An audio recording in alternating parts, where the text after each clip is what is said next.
It doesn't make any sense. It's not supposed to be this hot.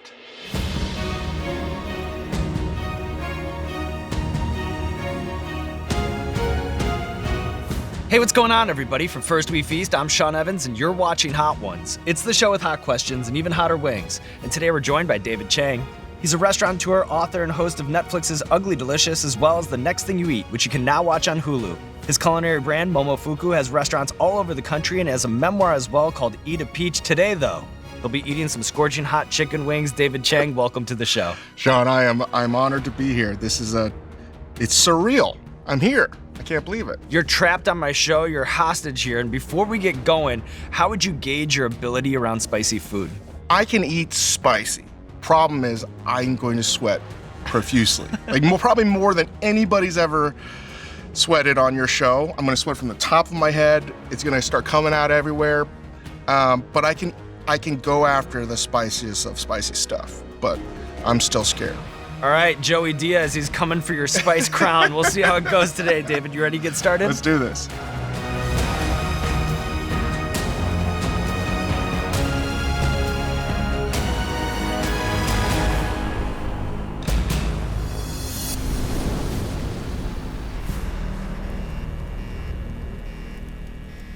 All right.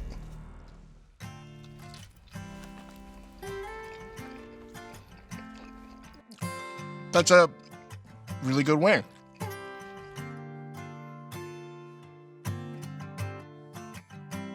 So your new Hulu show, The Next Thing You Eat, explores something that you've talked about for most of your career, which is what we'll be eating in 10, 20, 30 years. And it seems like there's so much to be equally concerned and excited about, from burger flipping robots to R2-D2-like delivery vehicles to smoothies that can be engineered to your DNA. After going through that process, what offended you most as a chef, and then what gave you the most hope for the future? Easily the most offensive is speaking to these tech guys that are like, we're going to replace you. They're not even bullshitting. We're going to replace you. No matter what you make, we're going to be able to make it better. It's weird when your whole job, you've learned how to perfect this craft, and then all of a sudden you're just a binary code to somebody. You might read in the newspaper, a lot of the big fast food companies have already automated. They've already bought AI cooking machines. They're getting rid of cashiers. That's already happened. So in some ways, food is going to get more efficient, faster, even cheaper. But I think it's going to have a bad impact on the mom and pop shops, right? People are going to expect food at a level that if you're an independent operator, you're just not going to be able to. You will be able to, it's just going to be harder. It's going to be a higher obstacle to overcome.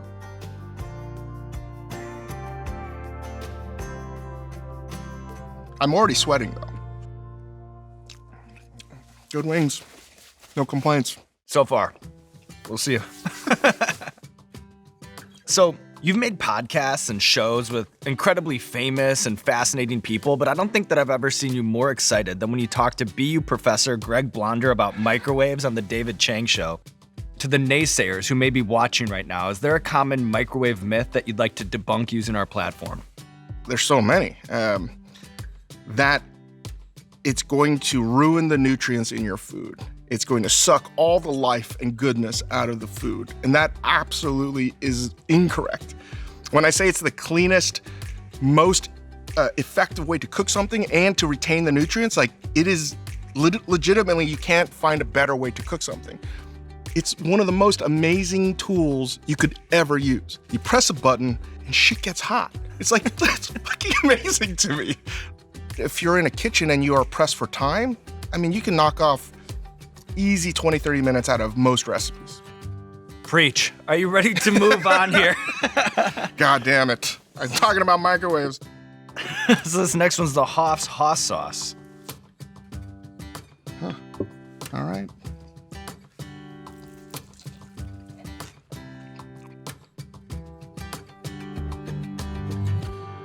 Habanero, jalapeno. The habanero is going to get you in the end, though. A little bit of a tail action on that. Yeah. It's coming, but it's not that bad. It's good. So in reading your memoir, Eat a Peach, one thing that really stood out to me was how in touch and observant you were about the future of food media as you saw the blogging revolution begin to happen in real time. And then one thing that I think is kind of interesting is that First We Feast is a media brand that continues to put out more and more food products. And then Momofuku is a food brand that continues to create more and more media. Where do you think this is all headed? I think it's at least for restaurants and for someone like myself that's really shifted almost completely to doing media. We're just always creating content. I think when you're in a restaurant and if you make food, you're creating content that is digestible, right?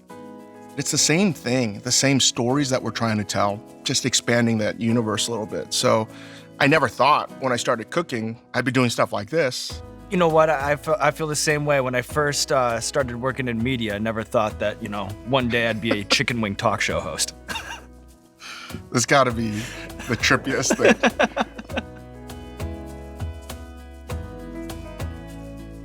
Wow. This is your own hot sauce. But you know what, David Chang? If the palate rejects it, you let me know. You'll be honest. You'll be honest. We gotta. We're not leading the witness with the label here. I love this. It's very clean, first of all. It's getting some heat's coming in, but it's tangy, it's sweet. Is there a little mustard in there? There's got to be a little mustard in there. Maybe you're catching a little apricot. There's like some curveballs there. Wow, it's balanced. The cumin, I did not expect that. It's very good. Oh, well done. I'm gonna put it on the wing. There we go. Big. All right.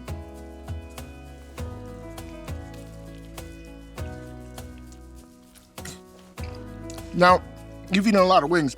Mm-hmm. What is your preferred method for the wing itself? Do you do one of these jammies and push it all down?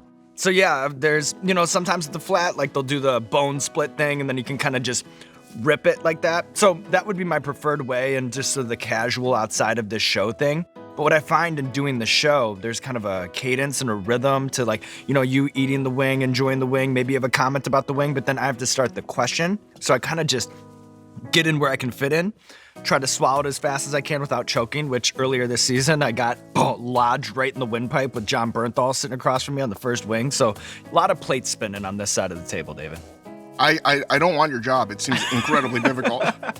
I'm sweating. You're not sweating at all. Not yet. I'll get there. I mean, my top of my head is already sweating. It's wet. You guys are going to see some crazy moisture come out.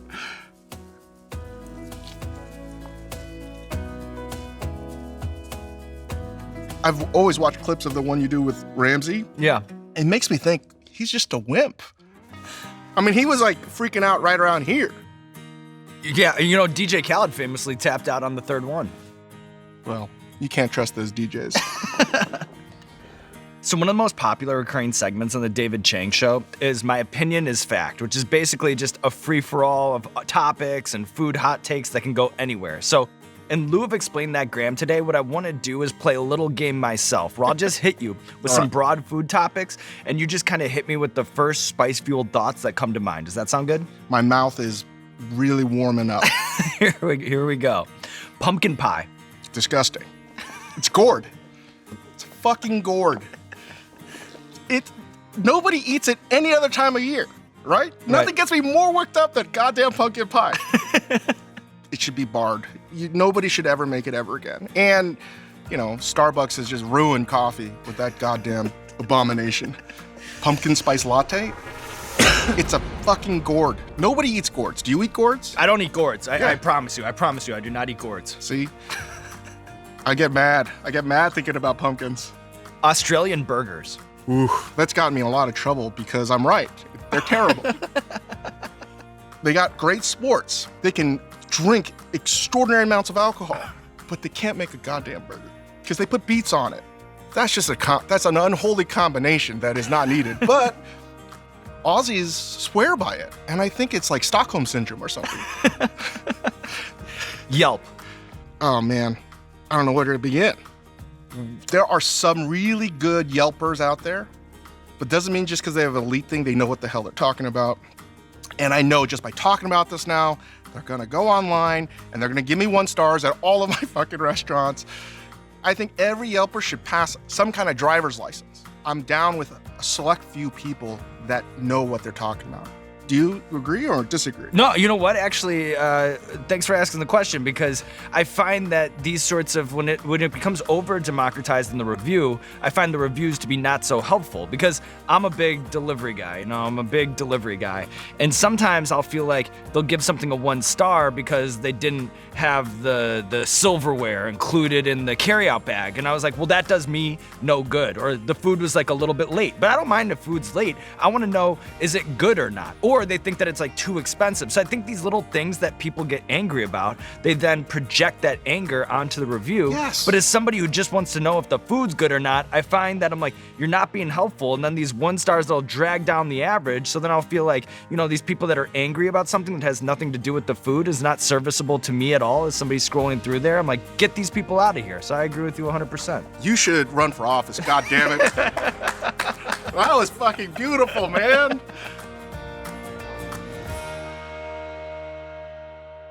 This labeling actually scares me.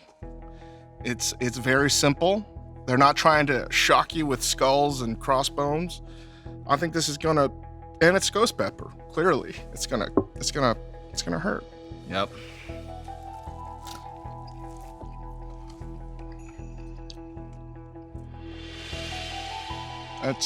That tastes like ghost pepper. So recently, Pete Wells' review in the New York Times went viral when it took aim at 3 Michelin star restaurant 11 Madison Park for its pivot to vegan menu. And I won't ask you about reviews of other restaurants or chefs, but I am curious, more generally speaking, broadly, where do you see fine dining's place and influence in the wake of the pandemic? I think fine dining is necessary in every city, in every place we eat, because we need diversity, right? And a lot of things do trickle down from the top. So a fine dining restaurant doesn't always, but oftentimes has the best, most ambitious cooks. And a lot of those ideas, a lot of those cooks that work there learn the best techniques, learn how to operate and run a restaurant. They may not ever run that kind of restaurant themselves, but they'll be able to take that kind of training. It's like grad school. So whether you like fine dining or not, and a lot of people don't like it because it's expensive, it's extravagance, but it's crucial to the lifeblood and like the vibrancy of a city's cuisine, for sure.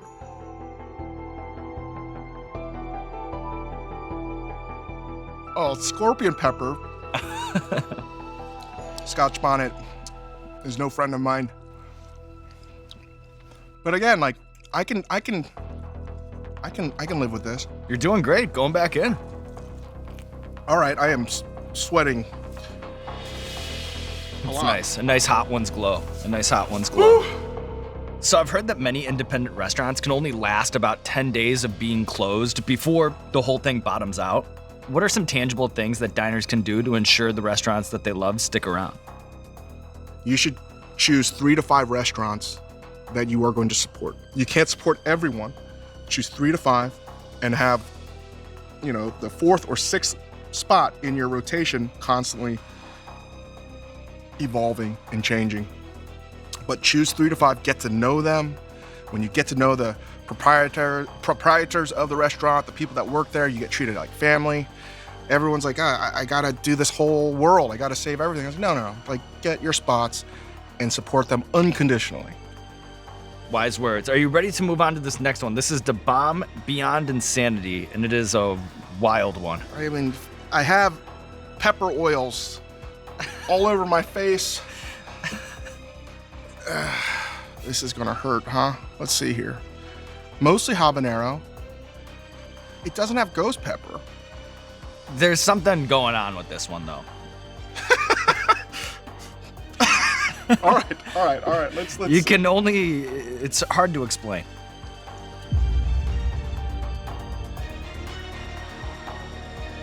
That's a lot of habanero. Something, yeah. That's fucked up. What the fuck? What is happening? Is this a bizarre culinary experience that you're having right now? It almost feels like the mushrooms are kicking it. Oh. Doesn't make any sense. It's way hotter than it should ever be for a habanero. Habaneros are eating habaneros. Fuck me, man. So when you're not being nice guy Chang for anyone who's trying to survive as a restaurant, what is your real opinion of the endless number of Momofuku ripoffs that have entered the market over the last 15 plus years? Oh, man. It's weird to go to another place and see some dish that you've made, or some concept that you've been working on.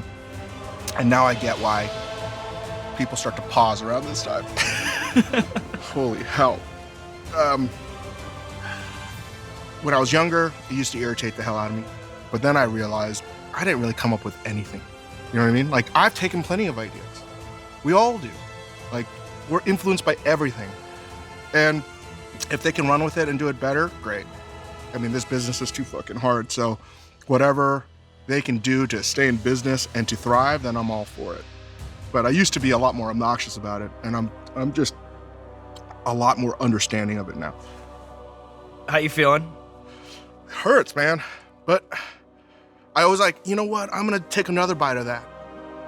I'm not gonna take another bite of that. All right, because I mirror the guest, so I was a little bit nervous right there. That is just, doesn't make any sense. It's not supposed to be this hot. Fuck.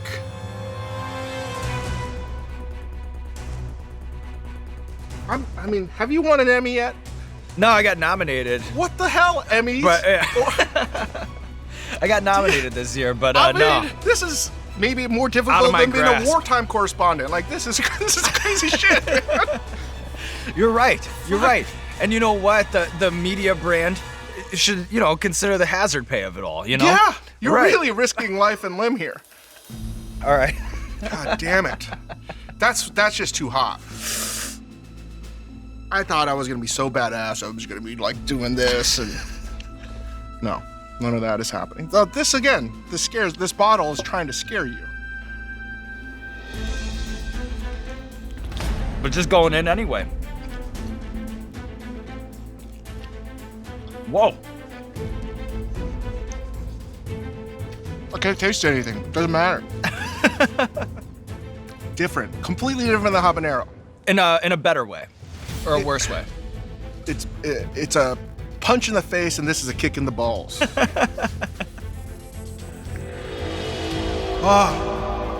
But there's different sweating is happening now.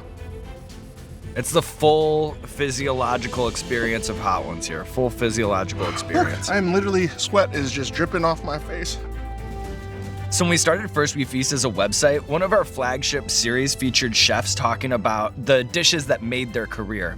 What do you think it is about the pork buns at Momofuku that makes them like the culinary equivalent to a stadium anthem?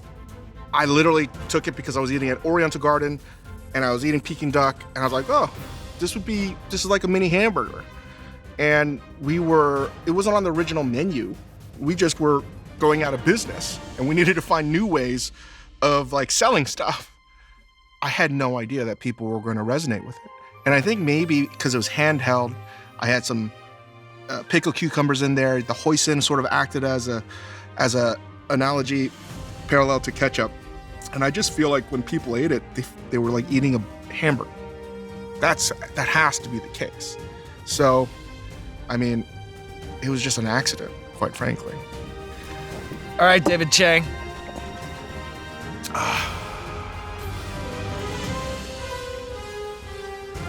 I see this on your show all the time. I never realized it was your hot one. Yeah. The Apollo pepper channels the sun's energy to bring new levels of flavor and heat to the world of super hots.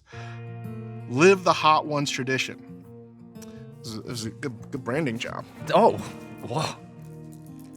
I'm loving the brand compliments from you today, David. All right. Let's like really get this in here. Yeah. Oh, whoa. All right. We're going out. We're going out with a bang. Oh, that's fucking hot. Oh, man. That was fucking stupid. Whoa.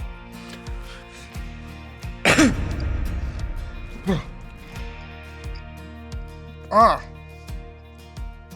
didn't know Apollo pepper was an actual pepper. Yeah. We actually invented it for the sauce. We have a pepper grower, Smokin' Ed Curry. Fuck.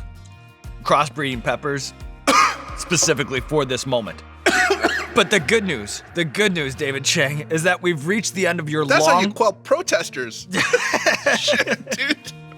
The good news, David Chang, is we've reached the end of our long overdue date with the Wings of Death together.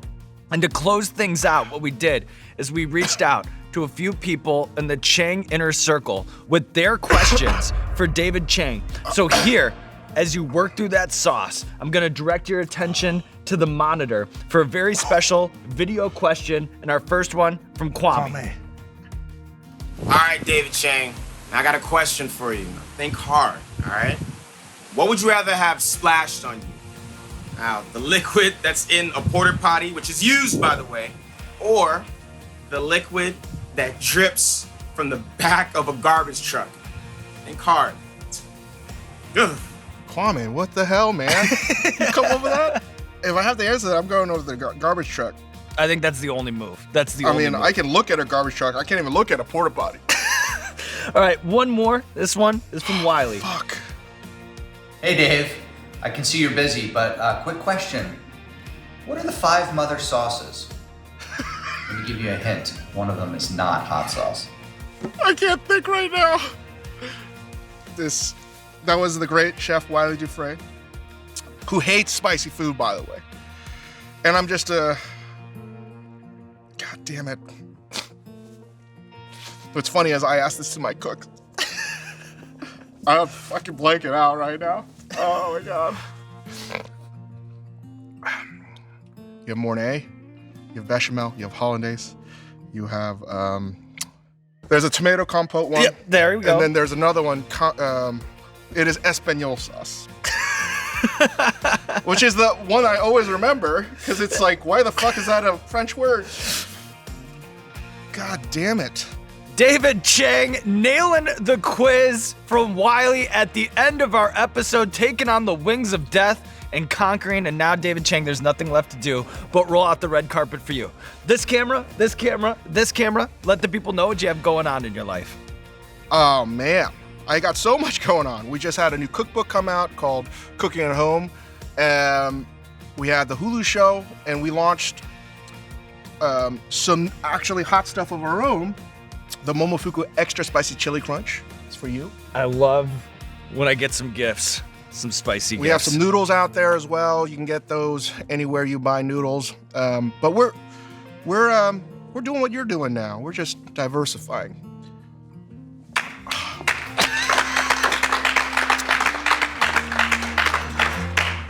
That was so much hotter than I was expecting. Well, I am honored. Thank you for having me. Look at Dom, always coming through. Oh my God. Dom's always coming through with the lifelines. Thank you so much. How was that? I have no idea what happened.